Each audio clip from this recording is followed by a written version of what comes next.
নিভে গেল ভারতের ফ্যাশন জগতের এক অনন্য আলোকবর্তিকা। ১৯৬৪ সালে প্রথম ফেমিনা মিস ইন্ডিয়ার মুকুট মাথায় যিনি বিশ্বমঞ্চে দেশের জয়গান গেয়েছিলেন, সেই মেহের ক্যাস্তেলিনো পাড়ি জমালেন নাফেরার দেশে। মৃত্যুকালে তার বয়স হয়েছিল ৮১ বছর। গ্ল্যামার জগৎকে যখন সমাজ আর চোখে দেখত, তখন মুম্বাইয়ের এই লড়াকু নারী হয়ে উঠেছিলেন সাহসের প্রতীক। মিস ইউনিভার্স থেকে মিস ইউনাইটেড নেশনস আন্তর্জাতিক অঙ্গনে ভারতের প্রতিনিধিত্ব করে পরবর্তী প্রজন্মের সুন্দরীদের জন্য এঁকে দিয়েছেন এক অনন্য মানচিত্র।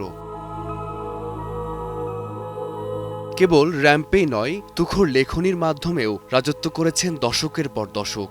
৭০ দশকের শুরুর দিকে সাংবাদিকতায় নাম লিখিয়ে ফ্যাশন আর সংস্কৃতিকে নতুন উচ্চতায় নিয়েছিলেন তিনি, যা আজও পেশাদার সাংবাদিকদের জন্য আদর্শ।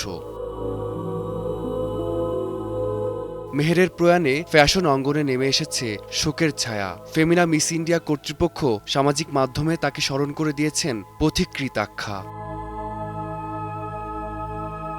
ফারদিন মাঝার, সময় সংবাদ।